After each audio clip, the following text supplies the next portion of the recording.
Welcome back to another episode. I'm just here with my cousin Jarrad, having a couple of beers at his house, and I totally forgot that I promised you guys a walk around of his beloved Troopy. So we're here today. We actually were meant to film this on the Holland track, or we did, but the footage ended up ruined because it was sort of a bit too dark and it ended up pretty crappy footage. But we're here today, we're ready to do it. Anything you want to say, buddy?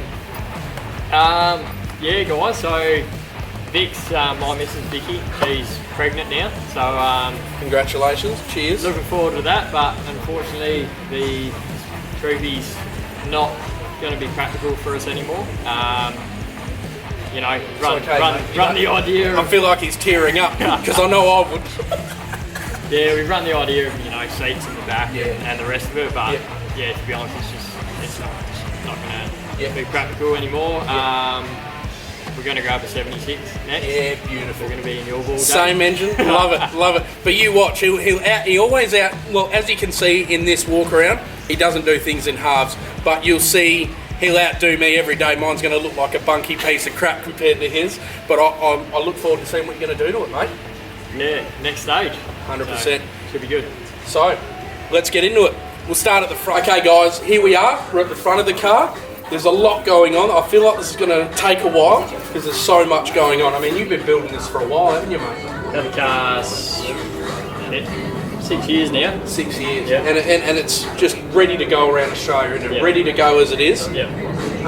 So let's start. So first thing I can see, lighting. I can start with lighting here because most of the lights are here. But we'll get to the other lighting systems when we get around to the side. So first off, Just your Light Force 240 Blitz bodies. Nothing special. They're not the HIDs or anything. Just the halogens. Yep.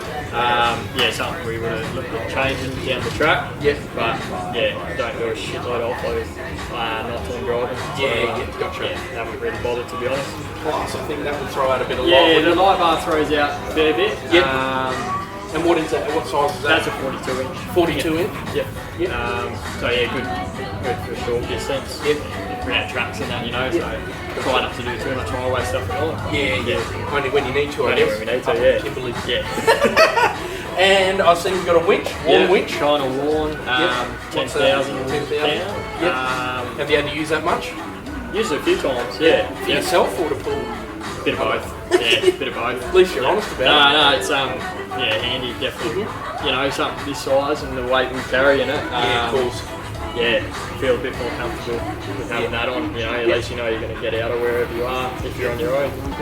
And we got this is aftermarket. Yeah, for sure. this is aftermarket, opposite lot. Yep.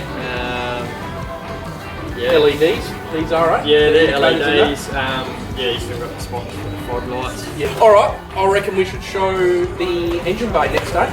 Beautiful.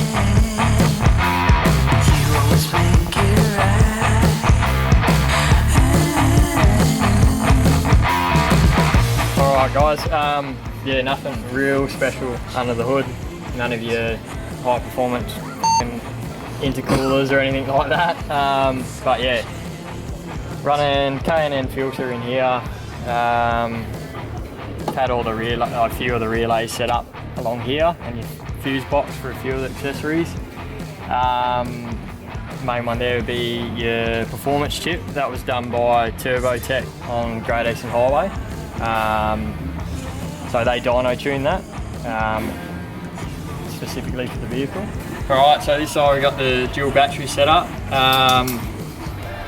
Yeah, one battery starter and your accessories. The only accessories I run off this is the stereo system, the amps and the winch, and then your second one's purely just for your backup starting. So linked up with these, we've got as well as there's 2 house batteries in the back, which runs everything else in the car virtually. Got your Red Arc BC-DC charger and isolator. We've got a solar panel on the top too, which we'll get to later. So if you're wondering what the 2 antennas are, that's just your general stereo extender. Just, yeah, when you're doing country stuff, at least get into a few different channels. And then yeah, UHF That's run by, I've got an Oricom, just a 40 channel Oricom, does the job. And there's another little Anderson plug, people always ask me what that's for. Got a solar blanket, just a King's 120 watt, one of the silicone ones, folded out on the bonnet. That's just linked up to the battery that runs the stereo. So when we're pulled up at camp, down the lake or wherever we are, it's just feeding charge to the battery that's powering the stereo, and you run it all day, no worries at all. And then you're good for night time, if you want to keep it going. Righto, so rims, we'll start with the rims. These are the Allied Thunder Blacks, running a 16 by 10. They're a negative 44 offset, that's why the dish is so deep. Running the same front and back. I know a lot of people was offsetting them now because of the back offset. This is something that was done when I first got the car, and that sort of was only an issue that was just being brought up. But it goes everywhere it needs to, so hasn't phased us too much. Alright, rubber. Running Toyo Open Country mud terrains, they're 305 70 16s. To be honest, I always ran BF Goodrich, your all terrains or the muddies. But for what these cost, unreal. Pretty stoked with them. Mud terrain, real quiet. And they've actually got a load range rating of E, which is pretty high. And they're a 10 ply rating on the sides. If you're doing beach and dune stuff, you need to let them down a fair bit more than what you probably usually would. But you wouldn't roll these off the rim anytime soon with the 10 ply. They're pretty stiff. So we're running a 2-inch kit. Running King Springs and Bilstein shocks. Pretty pricey setup when we first did it, but Bilstein's been awesome. We've done a few trips now, up north. We're always taking this away. It's always touring that we're doing. It's never driven around on a daily basis. It's always weekend touring. But them Bilstein's definitely worth the money. So pretty stoked with that. Just your ARB black flares. With the big tyres, I've ended up putting some black garden edging along, just to stop the rocks peppering the car, especially doing all the remote stuff that we have done. Righto guys, just running the standard Land Cruiser snorkel with a Safari adapter on it. With all the wiring for the wrap, run it through the snorkel. It is all siliconed up in there, so you're not going to get any dust or water come through. There's a few people have asked me if I've had any dramas with that, but nothing at all. That's all good to go. All the wiring's run up through the snorkel to the rack, just to save drilling holes in the roof, or I reckon it looks a bit untidy running them up the back behind the doors like some people do, but really personal preference. Forgot to mention before when we were talking about the lift kit, the rear springs, off the top of my head, I'm pretty sure they're a 650 constant load because we're carrying a fair bit of weight in this thing. I might be wrong, they might be 500, but So we got the twin tanks, they're both 90 litres, just the factory ones that they come out with. This sticker, actually, a lot of people ask me whether it's a RV model, the one with the forward-facing seat in the back. It's not. That's something I'll put on later, just to break it up a bit, So on this side, we've got a 2.5 by 2.5 Ironman awning. Lights, they're just your free spots off of an eBay job. These have been on the car since I first put it together. Shovel holder, they're just the rhino mounts, just bolted them through the wrap. Now the roof rack, that's a custom aluminium wrap, powder coated. A fella in Midland actually makes these. supports are real strong. Like he beefed these up because he was saying up north a lot of the remote communities were chucking 44-gallon drums full of water and the rest of it on top, and used to bust the old plates on the side. But he's beefed them right up and he said no dramas. So down the sides of the Troopy we're running limo tin. Basically this has been put down as a work car with the amount of gear in the back, or you know, just say you got tools. I might be wrong, might have changed now, but never had a drama with it. But yeah, running limo tin, and yeah, you can't see anything in there, so righto guys, so on the back we're running a strong arm rear bar. Yeah, over time we've added, this is probably only recent, probably you know the last year, swinger for the Weber, so that stays on there constantly. We've set the Weber up, so it's got 2 locking points. Put the first one like that, so when you're at the shops loading up food in the back of the angle, you're not smashing that into any cars or anything. But yeah, most of the time, once the awning's set up, we have it set there, table set up on the side, and you're right. Rear ladder. This one actually bolts into the original number plate holes. So, and then just slips over the back of the door at the top with a bit of rubber.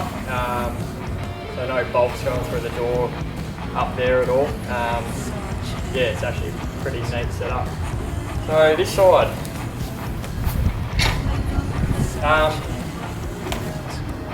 20 litre water, Jerry, tap. That just, you know, want to refill it, unclip that, and she pops out. Knocked up a little holder for a little gas bottle for instantaneous hot water system. That's a Julka system, and yeah, pretty wrapped with that. We haven't had a drama with it. We've had it on the Gib a couple of times now. Had a cheaper version before, the Smart Tech. Yeah, they're good, but if you're going to take them on off-road, corrugated roads, you know, pretty rough stuff. We found our first one. The inside rattled to bits, but since going to Julka, like I said, been on a couple of trips now on the Gib and everywhere else we've been, and not a drama. So, you know, we're setting up the hot water system, wanted to make it as easy as possible when we get to camp, just sort of be able to plug in and go instead of having to muck around fitting all the hoses and whatever else. So yeah, so it's virtually under, this is a canvas bag we had made up for extra protection from the dust and water and whatnot. So that's your main shower hose. So I've got a fitting on this side of the rack, it slips into. I've also made up just a bit of a bar that you unwind the bolt and it slides out. We usually set up our shower tent on that side, so you can just leave it in there, you know, have a shower, and you're right. The water feed, we'll get to the back of the car shortly, but yeah, that basically just plugs into a water outlet on the back of the drawers. Turn the gas on, and there's a switch for the shower pump, and you're right to go. Hot shower, you know, under a minute or whatever you want to time it. On the side of the system, it's got a little axe holder. Holds a full size axe as well, but that's just a small one we got in there. High lift jack mount, so that's just bolted at the base. If you do need it, I'll just need to get a little socket or present out to undo it, but rarely have to use it, which is good. So these 2 outlets here are the airbags for the rear. Yeah, just have them for towing. So a fair few trailers buying this thing, bikes, boats, whatnot. So yeah, they're awesome. It actually works out handy. You know, we sleep in the back all the time. If you're on a bit of unlevel ground, just either bang one side down, one side up, however you want to do it.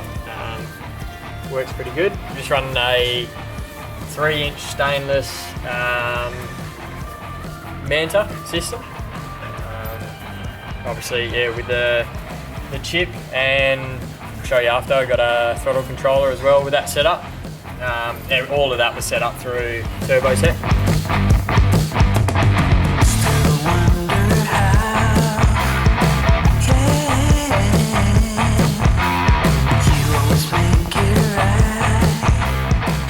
So on the back door, mounted a TV, DVD player, 12 volt. And basically just mounted that. Bit of alley angle, top and bottom, couple of rivets, bit of silicone, and an alley plate, which I've just put marine carpet on, with a TV, one of them TV brackets that swings out if you want it to. That just plugs in to a Siggy point, which we've got in the back. Yeah, good just for even if you want to, when you're at a caravan park, you know, you got the aerial lead, watch the footy, bit of TV, otherwise, yeah, watch DVDs at night if you want to. So, got a bit of fly net, black mesh, whatever, through a mate of mine, Sean at Canning Motor Trimmers, if anyone's interested. So he's done, yeah, this back mosquito fly net. So if you're on a hot night, sleep, keep the doors open. He actually did the curtains as well in the car, but they do boats, re-trims, cars, the lot. So he's the one who sorted this out for us. So the back setup, curtains that I mentioned just before. So you got a curtain that slides across the front, 2 down the sides. They all won't clip, so if you want to wash them and whatnot. Up top here on the roof, just a cargo net where you just store our blankets and pillows, whatnot. Either side at the back, this side and that side, running some 12 volt Sirocco marine fans.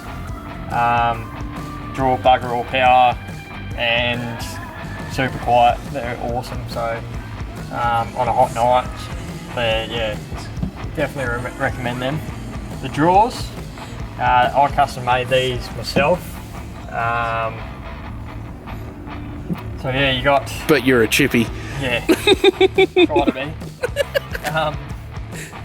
So yeah, on the side, you still got your wheel arch compartment, which I've just got some sand pegs, jumper leads, and I've actually mounted I've got a twin piston ARB compressor. There's actually I think it's a 10 or 15 litre air tank, which is hooked up underneath as well. That's my outlet for the compressor. Switches are just up here. So you got your compressor, interior light, which I've just got LED strips running down either side of the car along the roof lining. There's your shower pump, switches on and off. That's actually just a spare one, that camp light one. Alright, so on this side, running a 60 litre angle combi, fridge freezer. On your drawer slide. Yeah. So I've got a 12 volt power supply at the back, which it plugs into. It's not a cigarette lighter one, it's one where you take the cigarette lighter end off and it sort of clips in, so it's nice and snug, it doesn't come out. Bottom drawer. So at the back, yeah, just extra alcohol. Butane canisters, little butane burner, yeah, virtually anything extra, groceries or whatever that you want to throw in here, you can. Top drawer, so at the back I've got socket set, screwdriver set, I've got some crimps, spare fuses, fuse box, bit of glad wrap, alfoil, middle section, some fire lighters, your scrubbing brush, toothpaste, toothbrushes,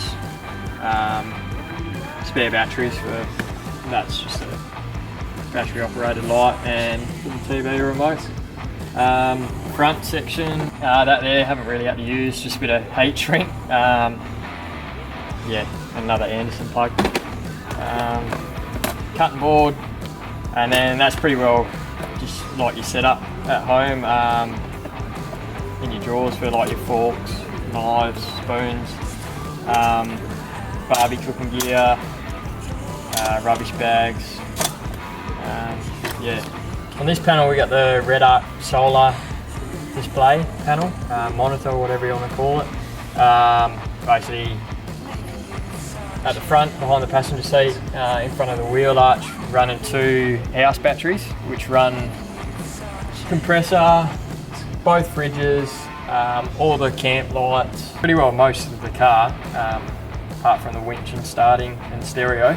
But yeah, that just tells me what's being fed in from. Got a 120 watt panel, permanent on the front half of the rack. And yeah, it just tells me how much voltage and amp hours are left on both of the batteries. So this is where the 70 litre water tank is. The draw's just hinged, top cap. That's your cap there for the water tank.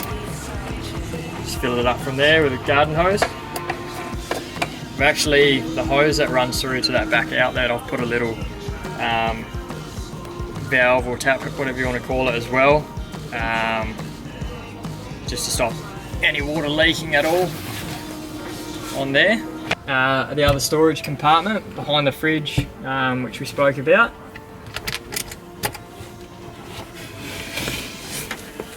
So yeah, in here, like I was saying before, got a 12-inch sub, the mono block for the sub mounted on this panel in here. Recovery kit, bottle jack, tyre repair kit, another bag of tools.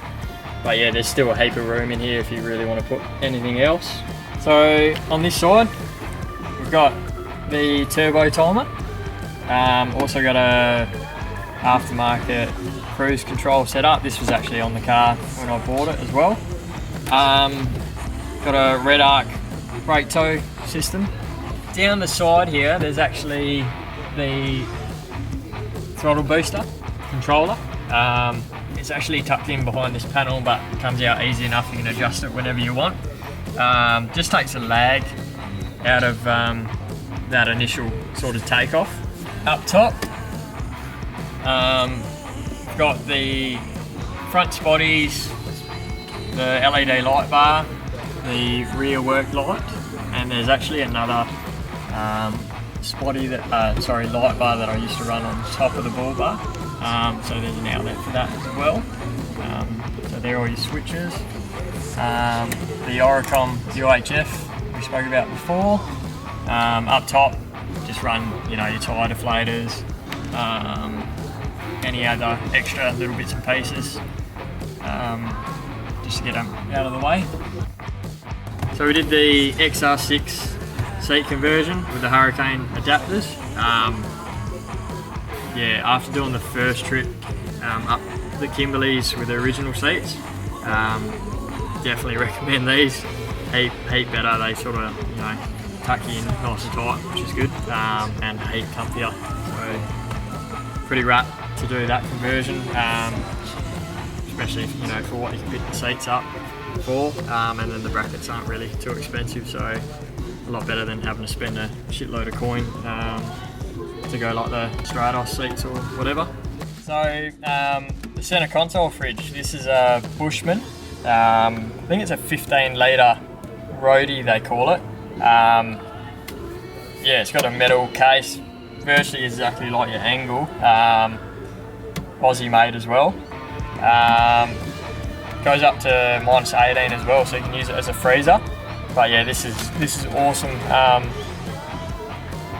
You can fit like 20 cans in here, I think. But yeah, we bought this for our second trip to the Kimberleys, and yeah, awesome while you're on the road. Have cool drinks there, sandwiches while you're on the road doing a long haul, whatever. quiet, you barely hear it running, and doesn't use much power as well, which is another bonus. Show you the stereo system. Got a Kenwood touch display setup, DVD, Bluetooth, whatnot. So the speakers are Alpine.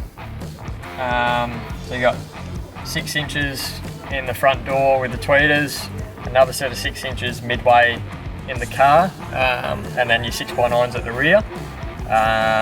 They run off a 4-channel Sony amp mounted behind this seat, and then obviously the sub and the mono block in the compartment behind the passenger seat. In front of the fridge, in the guts, got just a small 300 watt inverter, just for got a drone to charge, or phones or whatever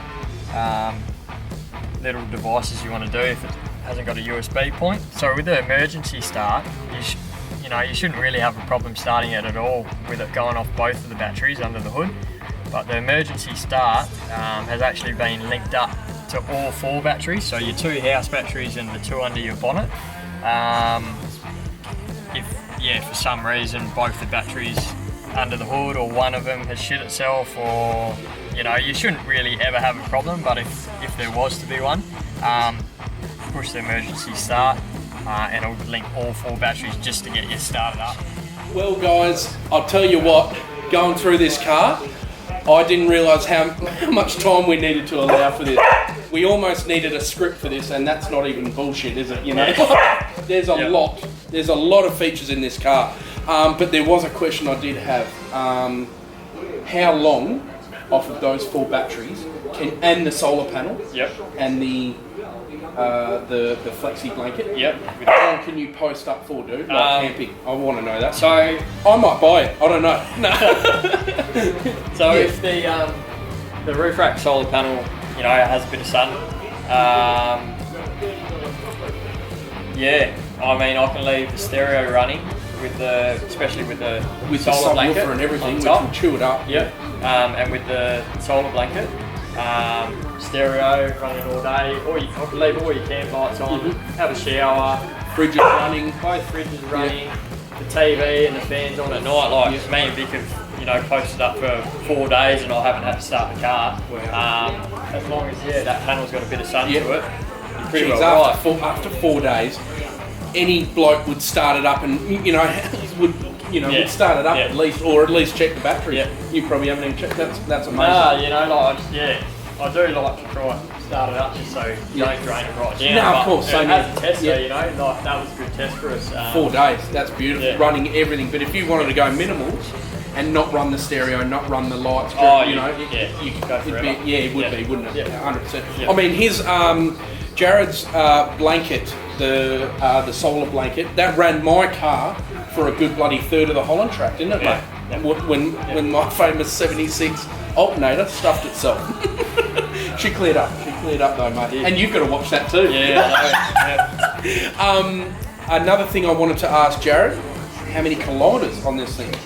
I got 160 on it. 160,000 kilometres, and what year is it? So 07 model. So low for its age. That is low, and as everyone knows, they go forever. And this is just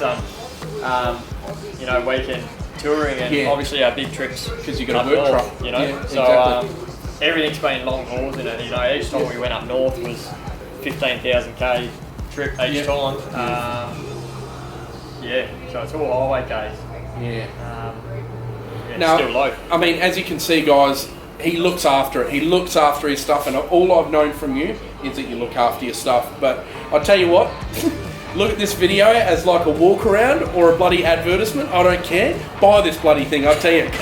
Snap it up, because I want to buy it. No, I'll need to be here to console him, I think. Give him a hug when it does leave, because I'd cry if this bloody thing left my driveway. So, guys, thanks so much for watching. Jarrad, thanks so much for showing us, mate. Cheers. Thanks so much. We will see you in the next episode. Leave any comments or any questions down below, and we'll answer them to the best of our ability. Thanks, guys. Cheers, Jarrad. Thanks.